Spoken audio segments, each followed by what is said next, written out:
Siap? Dalam hitungan ketiga. 1, 2, 3. Belajar komunikasi itu mudah. Baik teman-teman, percayalah bahwa pelajaran ilmu komunikasi ini mudah karena setiap hari pun kita berkomunikasi antara satu dengan yang lain. Berbicara tentang komunikasi organisasi nih teman-teman. Di hadapan teman-teman nanti akan ada 2 tabel. Tabel A dan tabel B. Ya. Menurut teman-teman, kira-kira mana yang merupakan budaya komunikasi organisasi di Indonesia? Gimana cara jawabnya, Bu? Cara jawabnya kayak gini. Kalau misalnya teman-teman merasa bahwa tabel A yang paling merepresentasikan budaya organisasi di Indonesia, silahkan kayak gini, ayam. Oke, ayam ya. Nah, kalau teman-teman merasa bahwa ternyata tabel B yang paling merepresentasikan budaya organisasi di Indonesia, silahkan kayak gini, bear. Ayam dan bear. Tadi bear kan sering dipeluk tuh. Iya. Ayam kan kayak gini. Siap ya? Siap. Gambar pertama.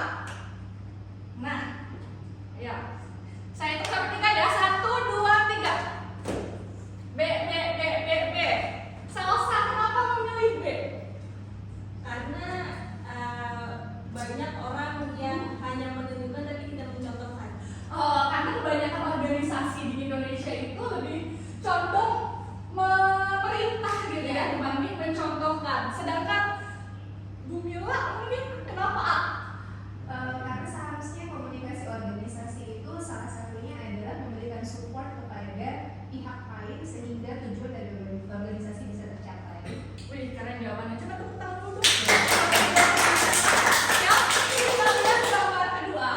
Kira-kira gambar yang mana yang paling merepresentasikan budaya di Indonesia? A atau B? A. Oke. Robi, kenapa A? Di sini hampir-hampir fasis, Bu. Kalau nggak menunduk diinjek, Bu. Oke. Oke. A ini ibaratnya ketika plan A itu salah, biasanya bawahan akan mendapat teguran. Sedangkan B, ketika plan A itu gagal, maka atasan akan beralih ke plan B. Gambar terakhir, teman-teman. Nah, coba. Dalam hitungan ketiga, B. A, B. Oke. Iya, ini tulisannya we. Jadi ketika achieve sesuatu, biasanya kita akan bilang ini kerja keras kita. We sebagai yang ditonjolkan. Sedangkan A itu I. Ketika mencapai suatu prestasi itu bilang karena saya. Jadi kira-kira yang mana? A atau B? Ganti, Bu, yang A. Baiklah, teman-teman, nggak ada jawaban benar dan salah. Tapi kita bisa menggeneralisasikan bagaimana organisasi di Indonesia ini. Nah, masuk ke materi, teman-teman. Jadi apa sih sebenarnya komunikasi organisasi itu? Komunikasi organisasi adalah pertukaran informasi dalam suatu organisasi untuk mencapai tujuan tertentu. Ada beberapa tujuan komunikasi organisasi. Yang pertama informatif. Namanya saja informatif. Artinya segala percakapan itu isinya informasi antar divisi. Contohnya apa, Bu? Contohnya ketika kita bilang bahwa hari ini jumlah pelamar paspor adalah 3.000. Jadi ada terdapat informasi atau fakta di dalamnya. Yang kedua adalah tujuan regulatif, di mana tujuannya itu adalah menyampaikan peraturan. Contohnya apa? Kalau di sini setiap hari Rabu kita harus olahraga bersama. Nah, itu tujuan regulatif. Yang ketiga adalah tujuan integratif. Integratif ini artinya memperkuat hubungan.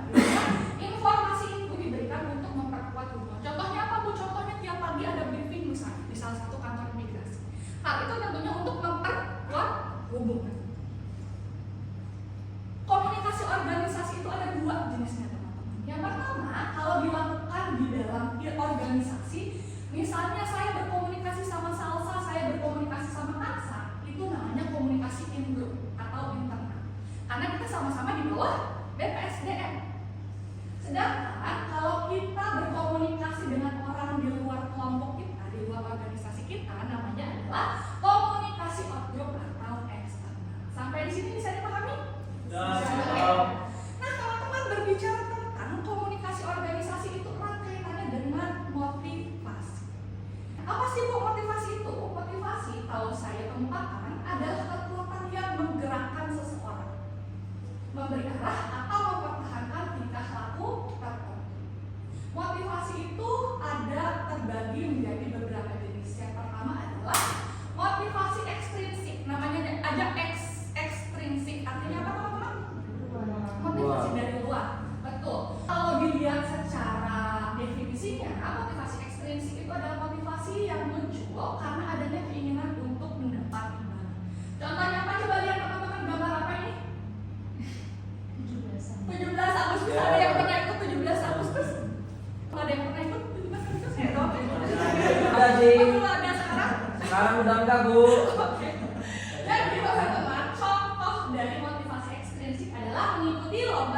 17 Agustus. Wah saya semangat nih ikut 17 Agustus karena pengen dapat hadiah. Gitu. Nah berdasarkan stimulusnya juga ada namanya motivasi intrinsik. Yang artinya apa? Dari dalam. Jadi artinya motivasi yang timbul karena dari dalam. Contohnya ini teman-teman apa ini? Exercise. Di exercise. Ada di sini teman-teman yang olahraga karena pengen kurus? Wah, banyak. Ada di sini teman-teman yang olahraga karena pengen dapat pacar? Oh, itu bukan intrinsik. Mau dapat pacar ya? Pak Oki. Ya. Jadi kalau berdasarkan stimulusnya ada namanya motivasi intrinsik itu dari dalam. Tadi teman-teman kalau misalnya olahraga untuk menyehatkan tubuh supaya lebih sehat itu namanya motivasi intrinsik. Tapi kalau teman-teman melakukannya untuk mendapatkan pacar itu namanya ekstrinsik. Jangan balik ya teman-teman. Kemudian ada juga ternyata motivasi bawaan. Di mana motivasi ini sudah kita miliki semenjak kita lahir. Contohnya adalah motivasi untuk berhubungan seksual. Itu bawaan lahir teman-teman. Jadi jangan kaget ya ketika ada desir untuk melakukan hubungan seksual itu namanya motivasi bawaan. Normal, justru yang non normal itu tidak punya Motivasi. Alhamdulillah sudah malam. Yang ketiga adalah motivasi yang dipelajari. Motivasi yang dipelajari artinya dia nggak muncul serta merta, tetapi melalui proses pembawaan atau pengalaman. Contohnya nih mendapat pujian gitu ya ketika Salsa mungkin datang tepat waktu, Ibu Kabadan melihat dan memberikan pujian itu namanya motivasi yang dipelajari. Akhirnya Salsa terus menerus datang tepat waktu. Sampai di sini ada yang ditanyakan? Menurut Ibu lebih bagus mana Bu? Terlepas dari tujuannya, informasi yang dengan gaya bicara tinggi atau informasi yang mudah dicerna oleh audiens? Oke, jadi sebenarnya tergantung siapa audiensnya dulu. Gitu. Kalau misalnya audiensnya ternyata mudah untuk diberitahu gitu, mungkin cukup dengan informasi yang bisa dimengerti itu cukup sih. Tapi ada beberapa audiens yang butuh gaya komunikasi yang keras, butuh gaya komunikasi yang sarkas supaya lebih mengerti maksud dan tujuan dari komunikasi itu. Seperti itu. Apa sudah menjawab pertanyaan? Terima kasih Bu. Oke, terakhir untuk melihat seberapa teman-teman paham akan materi yang saya paparkan hari ini,